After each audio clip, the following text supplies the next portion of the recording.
Can you hear me now? I can hear you. Yeah. Okay, good. There you go. We're live. Yeah. All right. So we'll see people start to trickle in. Welcome, welcome, welcome to the first ever Aboard webinar. Titled Onboarding Fast and Smart. Two things that we all love. So we'll introduce ourselves really quickly, but I'm really excited today to have our guest star, Christine Song, with us, i.e. the reason you're all here. She's amazing, and we've appreciated having her as part of our advisory board, but she'll talk a bit about that shortly.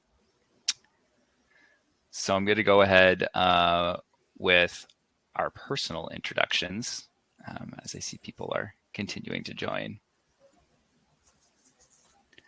So really quickly, I'll introduce myself and then pass things over to Christine. So I'm one of the co-founders at Aboard. We've been a year and a half on our Aboard journey. I've been in the tech space for over 7 years, working between startups and larger enterprises. I've always felt that the employee experience was quite weak. And this kind of very much stemming from the earliest days of your employee experience when you're just starting out. So here at Aboard, I focus on growth. So you'll see me making some noise on LinkedIn, as well as hosting events just like these. Christine, over to you. Great. And super excited to have everyone join us today. I've been in the HR space for about 16 years, and 10 years of that was in the corporate world, and 6 years of it has been mostly in tech startups. I'm currently the Chief People Officer at Notch, which is a software company based in Toronto that allows restaurants to order supplies from distributors in an easy app. And I also consult on special projects for early stage companies, helping them kind of scale their HR and people operations. So that's done through some of the consulting work I do with top scale HR. And I'm also on the advisory board for Aboard, working closely with Evan and Lee and some of the team members here at the company. I'm super excited to have everyone join us today. I hope you all learned something new about onboarding and about the Aboard platform. But Evan, why don't we go into the agenda so we could kind of look at what we're going to talk about today. So today we're kind of going to start. Here's what the agenda looks like at a high level. I'm going to kind of share my story about advising at Aboard, and then we're going to move into how to create an onboarding program for your specific company. And there's a few steps that you can go through to do that. Doesn't have to be rocket science, doesn't have to be difficult. We can make it super easy, especially for those of you starting from scratch. And most importantly, how to get executive buy-in. That's a pretty crucial part of the success factor in, launching a really effective onboarding program. So hopefully you'll all enjoy what we have to offer. And I hope you don't mind the noise. I'm getting some renovations done at my home right now. It's been going on for about 3 months. So I'll try to keep the volume down. So before we really get into the thick of it, we're going to try to keep this somewhat interactive. So I already see Kaleem in chat kicking things off. Love that. But we'd love to hear a little bit about yourselves, some things, maybe you want to share your job title, whatever that means today. We all wear so many hats these days. How big your team is, obviously that big indicator of what kind of onboarding you might have based on how large the organization is. And of course, a little fun thing, your favorite summer activity. So, I go first. I'm very much a tennis player in the summer and managing to play a lot of tennis. The Aboard team's about 10 people right now and growing. Very exciting. And we were talking about our title. Christine, what's your favorite summer activity? I love going to restaurants. I know I could do that in the winter as well, but you get the patios during the summer, and I'm glad that the city's opened up. I hate to put a downer on things. I heard a fourth wave is coming. I don't really want to think about it, but I do love kind of checking out some of the new restaurants in town. Awesome. I love it. Definitely the only way to go to restaurants for a while, is sitting on the patio and enjoying it that way. Anyone else? Job title, company size, favorite activity. Here we go. Hi, Georgina. Nice to see you. It's been a while. Poolside with a beverage from Kaleem. I love it. Sounds like that person knows how to live. Nice. Hi, Lindsay. Hi, Kaylee. Welcome. Camping with the kids. That's great. Christine, you had an opportunity to go camping with the kids. Who knew? Busy at the restaurants. Awesome. Hey, Chris. All right. Thanks, everyone. Thanks for tuning in. Obviously, very excited to have you here. So let's move on to one more quick question before we sort of dive into some of the material. I'm curious. Please complete this sentence for us. Onboarding makes me feel blank. One word. Maybe you're like this poor young lady here, not super happy with the onboarding that's going on and banging on the windows.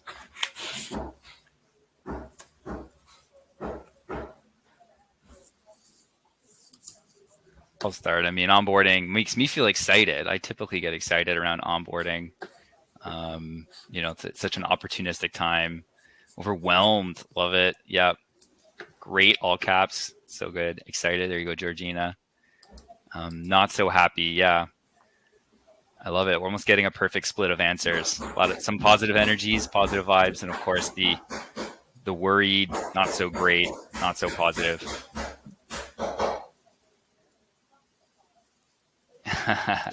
Excited, but maybe frustrated right now. Yeah, I hear that. I totally hear that.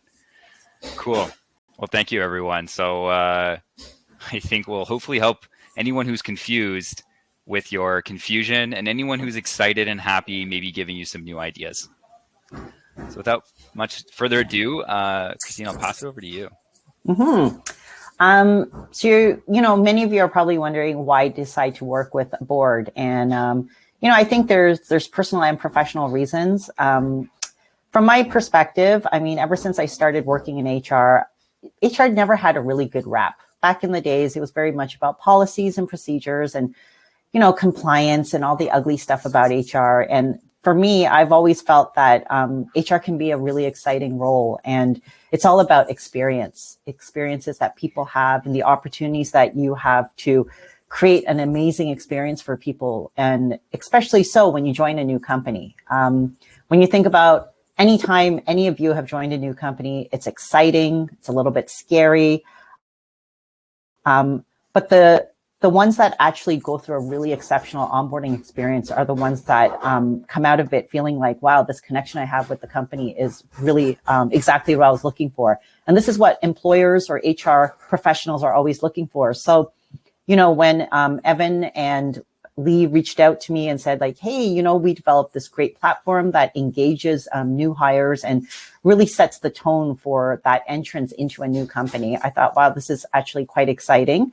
Having worked in HR, for the predominant years of my career, I think there was always something missing. It was that experience part. And, typically you'll have HRISs and ATSs, like human resources information systems and applicant tracking systems, but no one really focused on that experience of people coming into an organization. And I think that there was definitely something there that got me really excited.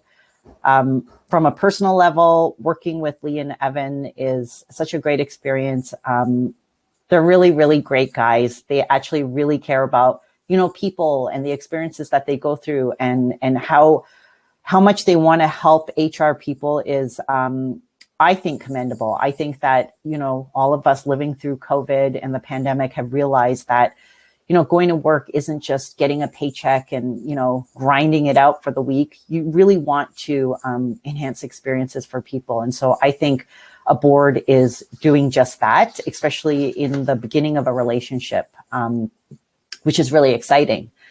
If we go to the next slide and we talk about, some of the logical reasons of, why I kind of joined a board is, it aligns with my goals, but it's also, I think of a board as a software that is filling a gap that didn't exist previously. When you think about HRIS systems, they capture information on employee data. That's essentially what they were built to do, human resources information systems.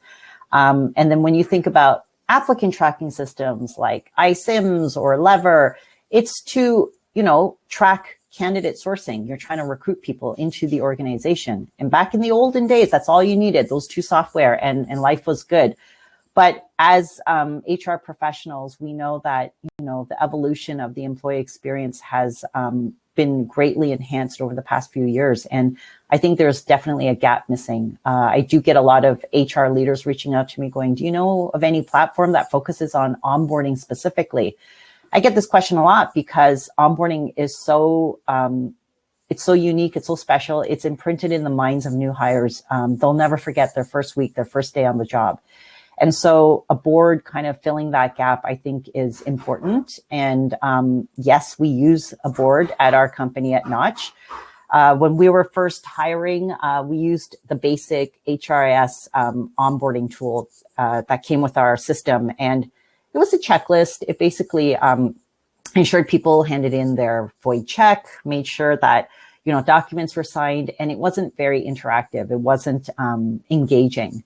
And so we decided to kind of explore other opportunities, obviously wanted to try out a board. We were starting to hire, bring on about, 7 to 10 people per month. And so there were probably about 3 or 4 people each week that we were bringing onto into the company. And it really did create an amazing journey. Something that was much more engaging, interactive, and everything was kind of housed in one place, which was obviously convenient. So, for anyone who's kind of looking to enhance your onboarding experience, it's not easy to build from scratch, but the tools in a board can help you. And especially this webinar that we're hosting today, we're going to give you some really great tips on how to do that. Over to you, Evan. Awesome. Thanks, Christine. So another question, trying to keep some level of engagement here. I'm curious if for those in the audience, where else do you see an HR tooling gap? And so what we mean by gap is, there may be a software out there that says they do it, but they don't do it so great, or something totally brand new, some part of the HR organization or people management that you think is lacking. I would love to hear your ideas, and I promise we won't steal them. Okay, maybe just the best ones, but that's kind of the inception of a board, was seeing onboarding in particular and a lot of the things associated with that as a pain point that wasn't being solved today. Anyone else have some creative HR tooling gaps that they have had to maybe use a spreadsheet for, or some sort of makeshift system? Professional development training from Colleen, thank you.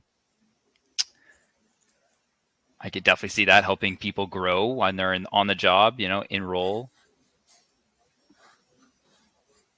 L&D. Ooh, HR KPIs and people analysis tools. That's an interesting one, Georgina. Thank you for sharing. HR KPIs. Learning and development. So there seems to be a gap maybe around helping current employees, current team members grow and learn. Very cool. Yeah, including the orientation. Thanks, Chris. Thanks, everyone. That's great. Those are some fun ideas. Over to me in the studio here. So we're going to talk about onboarding and really trying to get a bit more tactical here. So, we'd be remiss to have a board webinar where we didn't talk about, some action things that you can implement. Maybe you already have a great onboarding system that you love, or maybe you're just getting started. Hopefully what we're going to share here will get you thinking, and obviously help you whatever stage or organization size you might be in. So right off the bat, when we're presented with that idea of, hey, let's create an onboarding experience, you get that blank slate, so much excitement. And this is what I loved when we were talking about this webinar and what we would talk about with Christine. She just got full of energy and she's like, oh, so exciting to be able to design a new onboarding experience for an employee. And, the idea is it's supposed to be fun. We all know that the candidate is super nervous and super excited to get started. So maybe you kind of have yourself, you've asked yourself or said some of these things to yourself. You're going to create that amazing experience. It's going to be gamified, fun, multi-sensory. There'll be fireworks. Maybe you can do it in space. I feel like with every passing week, we get closer and closer to that sort of utopia. But you set out to create this experience, this onboarding experience, and then yikes, reality starts to set in. You didn't really want it to be this way, but maybe you find yourself saying some of these things to yourself. I got to book those meetings. Let's make sure they get a little coffee break. I got to make sure all the materials are up to date. You're kind of sitting around wondering if the hiring manager or team lead has reached out to the new employee yet.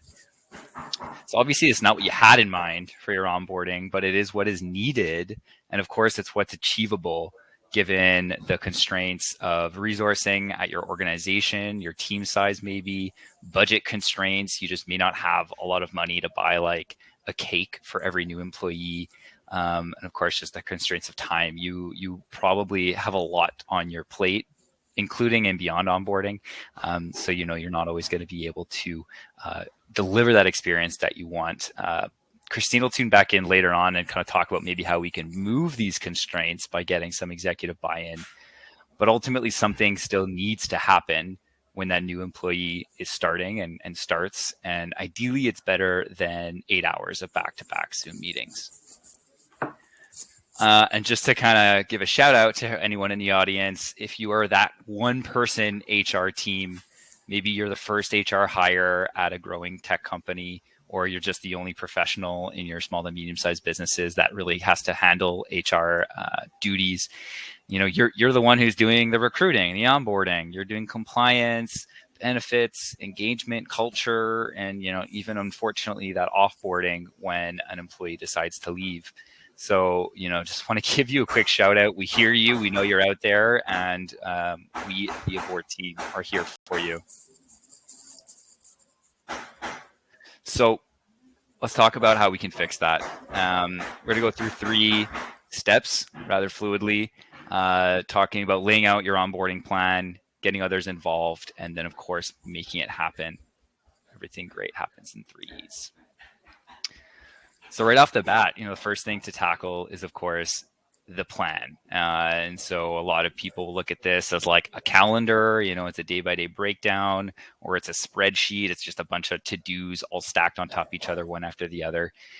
The 3 things we kind of want to talk about here are setting a length.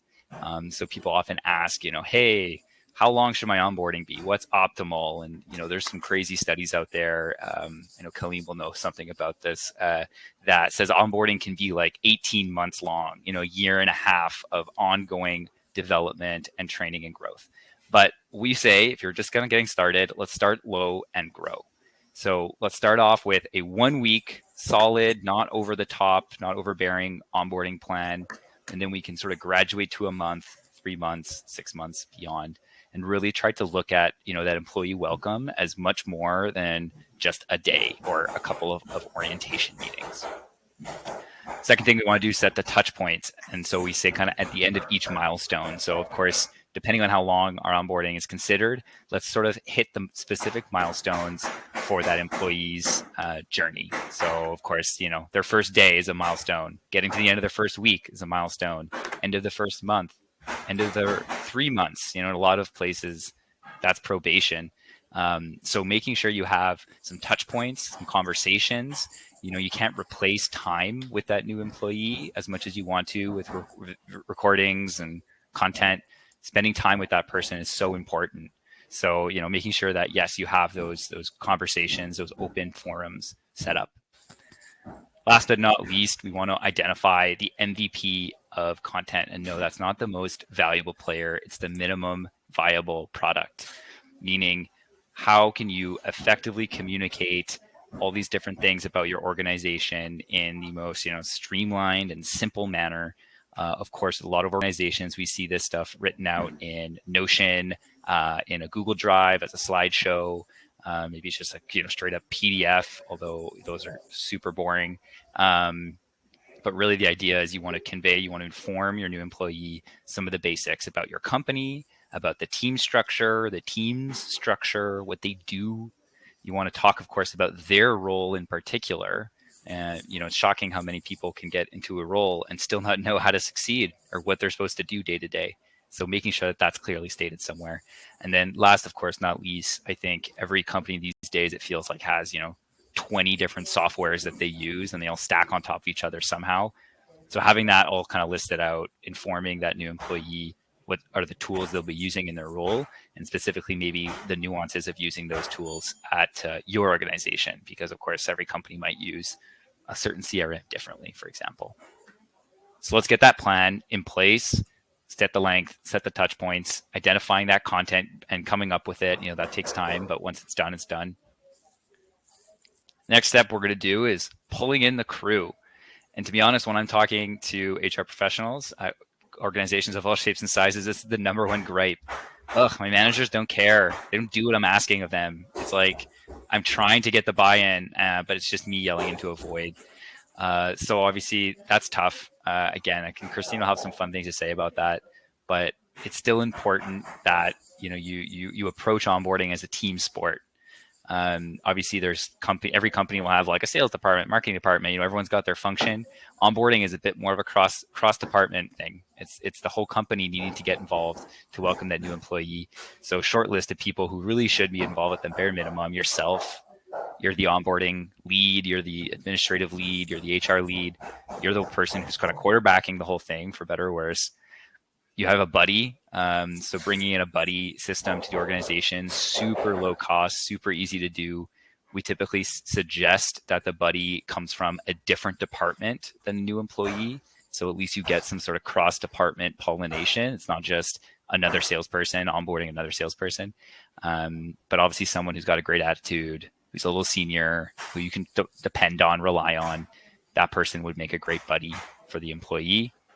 The hiring manager, of course, so important, but also as a kind of a sub point there, other managers as well. So having every sort of team lead or subject matter expert at your organization a part of the onboarding process means that the new employee will get a really nice, full breadth of understanding of what the company does and what everyone's doing. Of course, last but not least, and I won't talk too much on this, but the executive, it kind of has to come from the top. I'm going to leave that topic for Christine. But yeah, getting the buy-in. So lastly, you got to make it happen. So we got the plan, we got the content, we got the people. Now the person's starting. Oh no, what do we do? So I have prioritized as number one here. This is going to be the eye roll one, but ultimately when a new employee is starting, you do have to start to drop everything else in a sense and really pay attention to how that new employee is being welcomed, is being onboarded.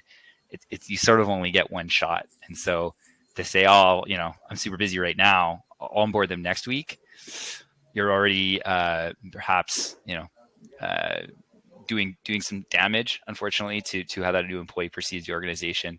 So we got to make sure we're prioritized. Communicating the start date, this is an important one. So again, when they're starting, making sure everyone else does as well. And you have that sort of all team buy-in. Obviously, it really helps for something like the start date to have what we call source of truth. So where is the onboarding taking place? What is it? Where is it being managed? Obviously, we see a lot of spreadsheets, as I mentioned, maybe Notion docs and the like. I hear there's this awesome onboarding platform that maybe can stand in as your onboarding source of truth and beyond. It's called the board. So really that source of truth helps everyone know when the person's starting, what's happening in what sequence, who needs to take care of what and when. And so, of course, as that new employee joins, it's a full team effort to make sure that it goes well. So with all that said, then you run it, and you run it real good. And ideally, you run it with as much help as you can muster from your team.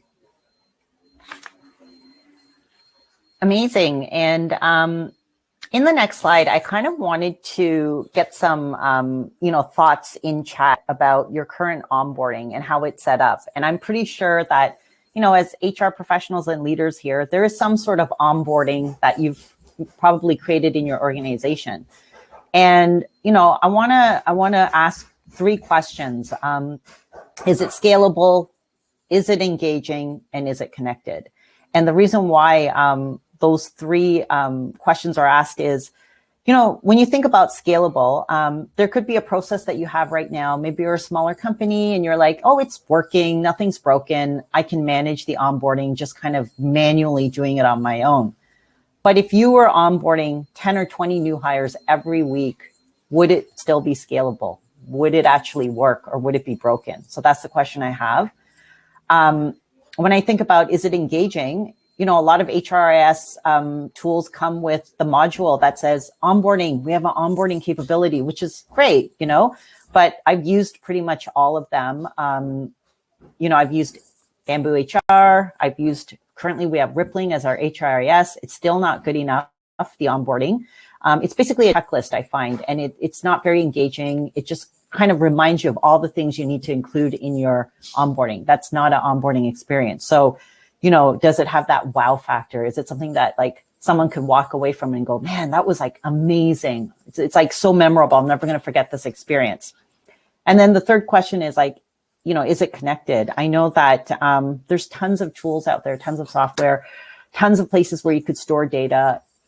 Is it connected so that if someone, maybe not the normal person who creates the onboarding, if someone were to go in and they had to create an onboarding because, John is off on a vacation in Hawaii for 2 weeks, would you be able to put everything together? Is everything in a place where it's connected and you're like, oh yeah, all I have to do is, start the onboarding. Looks like all the documents and files are all here.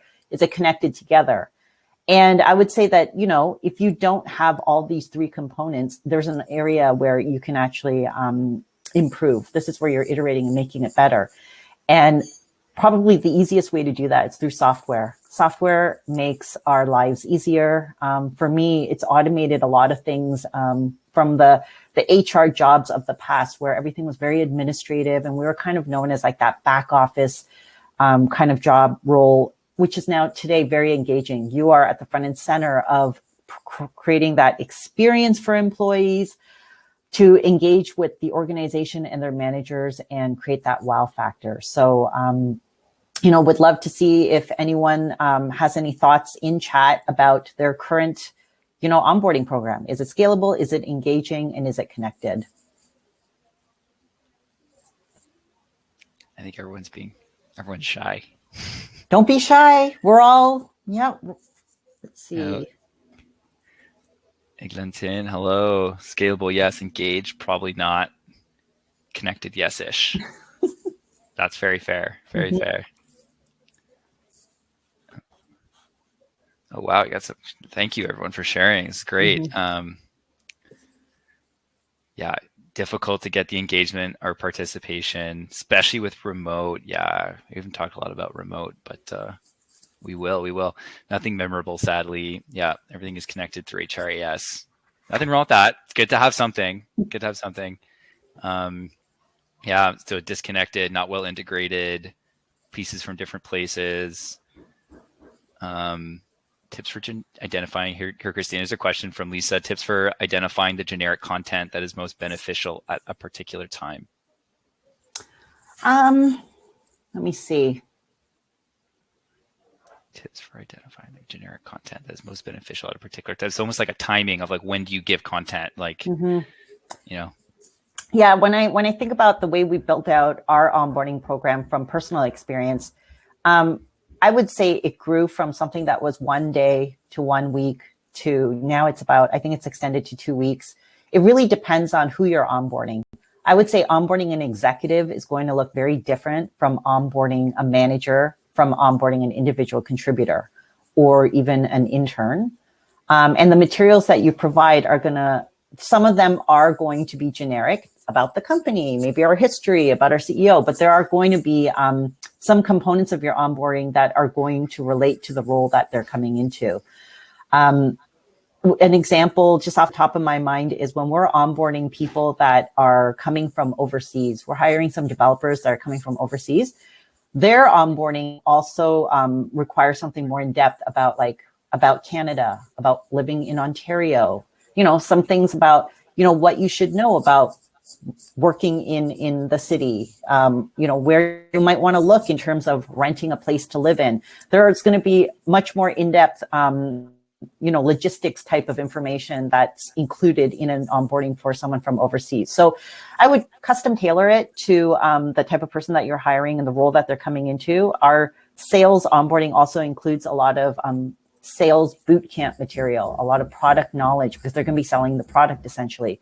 So I don't think there's one form of onboarding. I think there's many different variations. And, using the Onboard platform, I think we call them journeys, and we have several different types of journeys that we put new hires through, but it's fantastic because it's catered to the needs of each individual. Awesome. Thank you, Christine. Yeah, so just seeing some other comments around engagement. Yeah, it's super tough, especially in hybrid. Scalability, obviously that's always kind of the first one to check off, is that if you could do it for 1 or 2 and 10 at the same time, then you're ready for it. I love Eglinton, like your comment about engagement coming from the hiring leader. I think that's great. So it's really going to play into Christine's going to talk a bit about that next. And Kaleem, you had that question around who should be a part of the onboarding process. So to kind of, I spoke a bit too earlier. It's a team effort. 100% an HR leader, an HR someone if the company's big enough, but of course the hiring manager as sort of the dynamic duo, the buddy as a colleague or almost on the same level, not necessarily in a management level.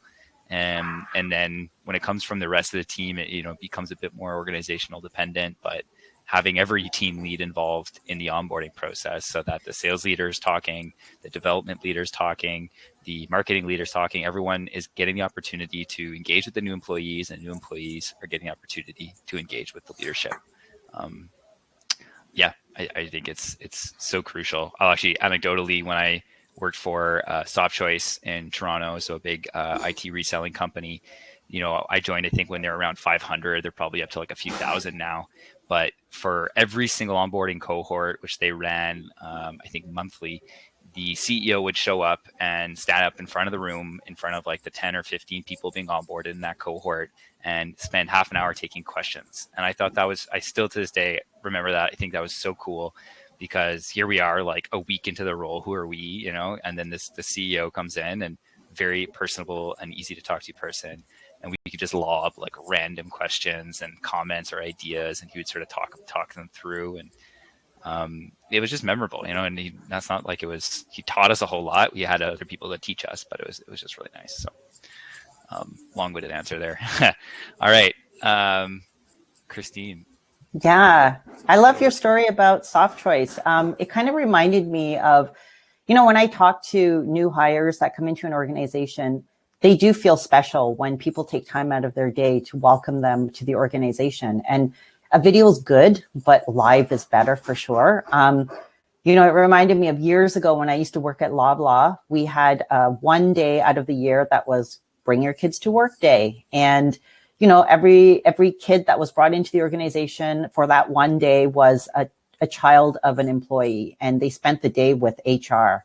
And they were all in grade 9, very young, fresh, impressionable. And we would ask Galen Weston Sr., the one that passed away, not the guy you see on TV, but the father who started the Weston Empire, to come downstairs, meet with the students, and, just to welcome them.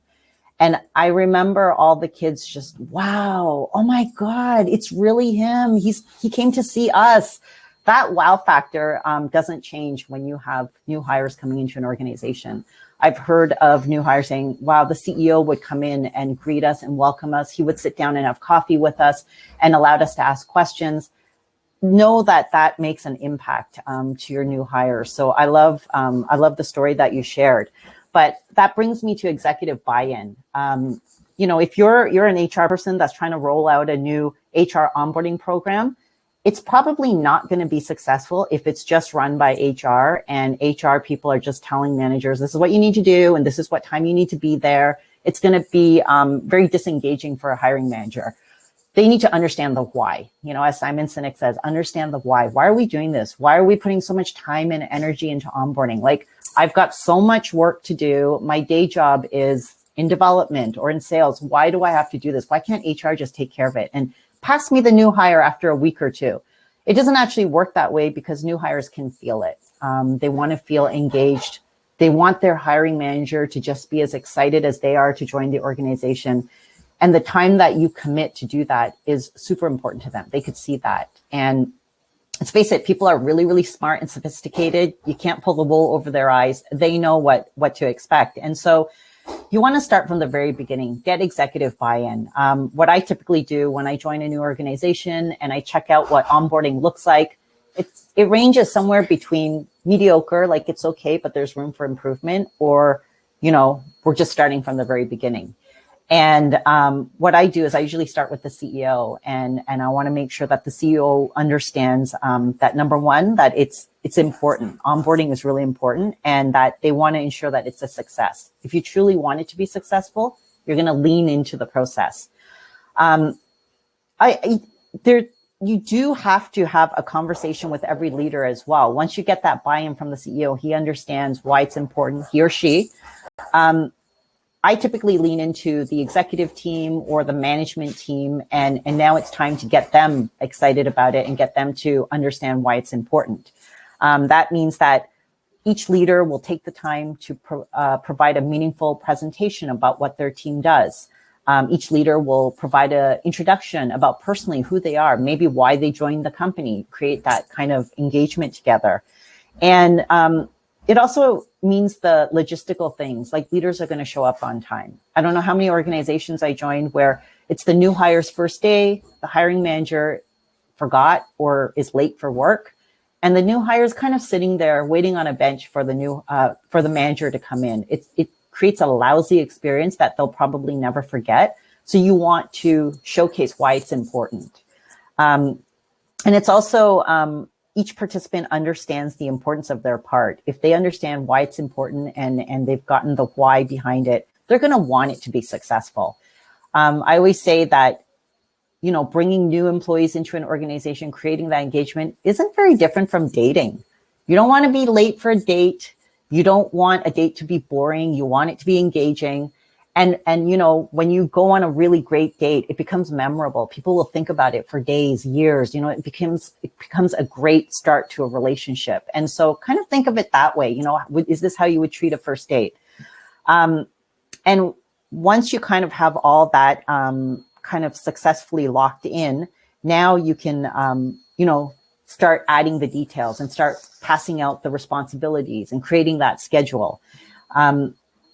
If we go on to the slide and we kind of talk about like building the case, this is how you can do that. And I kind of like to show this, like the fear factor, I try to show stats. I find numbers really speak well to leaders and they start to understand. It's like, why do we want to make sure that we have a great onboarding program? Because, onboarding improves retention by 82%.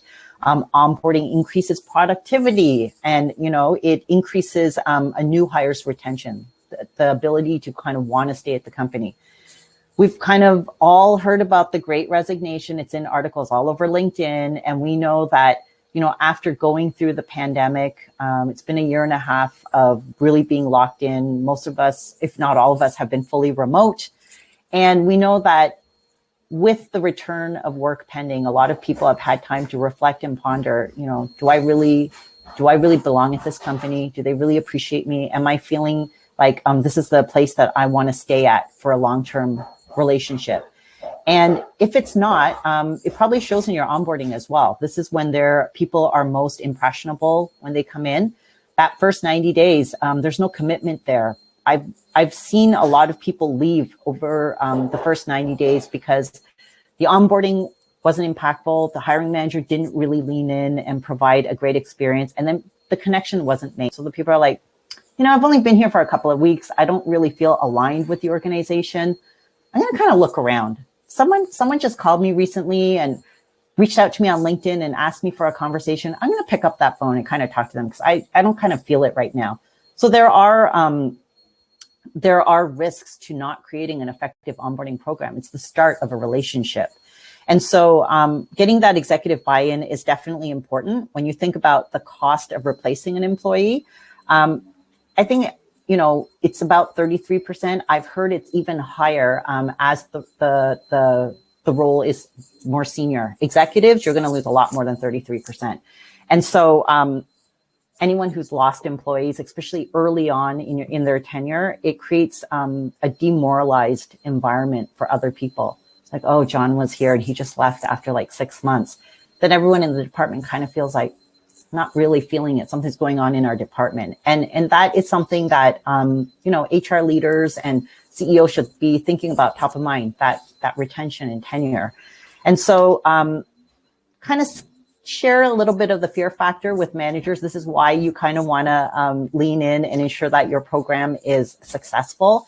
And you tend to get their ear. And I do that a lot. The facts are all out there. You can do a Google search and kind of look at turnover numbers and, onboarding stats, and you could gather that data pretty easily.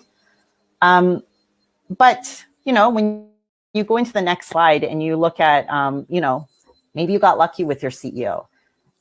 I tend to think I'm pretty lucky. When I joined Notch, Jordan Huck is our CEO, and he basically said, like, I just joined the company in August. I know it's only October. Company's small. We only have about 25 people in the company, but I really need an HR partner because I care about the employee experience. I didn't really believe him. I've heard it before. So I was just like, sure. Like, okay, I'll believe it when I see it. And through time, I realized it was true. He actually does come to greet all the new hires. He'll actually get up from his chair and he'll be the first one to walk across the office. Are you new? Are you the new developer that we just hired? Like, people just feel so enamored. Like, oh my God, the CEO came from across the room to welcome me. So getting him to be bought in to the onboarding program was easy. He was like, executives, leaders, this is accountability. This is how we show up as leaders, and we ingrain people into the culture. I was really lucky to have that kind of partner at the HR level. And then I kind of feel like, he understood what good culture looks like. What he said to me was, I've worked with great chief people officers in the past, and we created an amazing work environment. He's like, we created a place where people didn't pine for Fridays because they hated their job so much. He goes, we really provided that engagement. And he said, the onboarding experience is so important. So when I had joined Notch and he was there 2 months before me, he had already created an onboarding program himself. Yes, the CEO created an onboarding program himself. And did we improve upon that? Sure we did. But he had created a program that lasted about like anywhere between 3 days to 5 days. It was like a week program. And so for him to lean into creating a better onboarding experience and implementing a board was an easy, yes for him. But any one of you can do it if you can show the value of why onboarding is important. And the information is out there to do that. Let's all face it, a job is not just a job. It's not a paycheck. It's an experience that we go to every single day. So I can't stress that enough. But yeah, I mean, Evan, I would love to hear a little bit more about what you think about that. No, thanks, Christine. I actually didn't know that anecdote about Jordan, and I think that's really cool that he went out of his way in such a short amount of, he's only there for 8 weeks. And one of the things he did in those 8 weeks was create an onboarding program. And he followed a rule number 1 of making the plan start low. So 3 to 5 days, perfect. Let's just get something in there. So that's really cool. And I think it's sort of this cliche. It starts from the top, and I've worked at startups where the culture was great, even tiny small business, low budget. The culture was great because the leaders bought in. They knew it mattered. They wanted to keep people around, keep people happy. You can't control that. I always sort of say, like, that's the cautionary tale, is you can't control that necessarily. Obviously, if you're interviewing somewhere, maybe, if you're going into an HR capacity, you can have it on your mind. But I think a lot of people maybe are sort of becoming more aware of the changes in the market and the changes in how you have to think about your employee experience and treating your employees. So even people who might have some old school thinking could be coming around, could be bought over now more than ever. So exactly. Thank you. Thanks for sharing that, Christine. Mm-hmm. So that's we're going to start wrapping up here, and thank you so much, everyone, for your engagement, for your time here. One more thing, we're going to be back aboard second webinar in partnership with Blend Me Inc., which I'm so excited for. Kaleem is here in the audience today, and really, I'm happy to see in the comments, remote came up once or twice. So we are going to be sort of taking the onboarding impact and looking at it through the lens of the remote employee experience, something that the team at BlendMe are gurus in. So September 16th, noon, we are going to share, of course, some material from this conversation after the fact, and it'll include a registration link to this this next talk.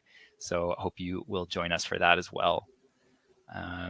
So thank you so much. We're obviously open to take any questions. Feel free to connect with us on any of our social platforms. Very active on LinkedIn. And for anyone here today, we're giving away 20% off our monthly minimum. So we have a monthly minimum user count. It's 10 users. It's $50 a month. It's super affordable. But we will give you 20% off if you wanted to sign up after this webinar. I realize our faces are covering, I think, the secret password, but it's banana mama, which you actually don't get to type anywhere. You just have to say it to me on a call, and I will give you this discount. Well, thank you all. Thank you. I appreciate your time, and thank you for coming. I hope you learned some things. Any questions, obviously, just throw them in the chat. We'll leave that open for a few minutes here, and then wind down. Yeah, thanks, everyone. This was fun. I love the questions and the interaction. Feel free to reach out to either of us if you want to continue the conversation or you had something that you forgot to ask. Yeah, thanks, Christine. Absolutely. We're right on it. There's some booking links right on our website if you want to book some time. And of course, we'll send an email out afterwards.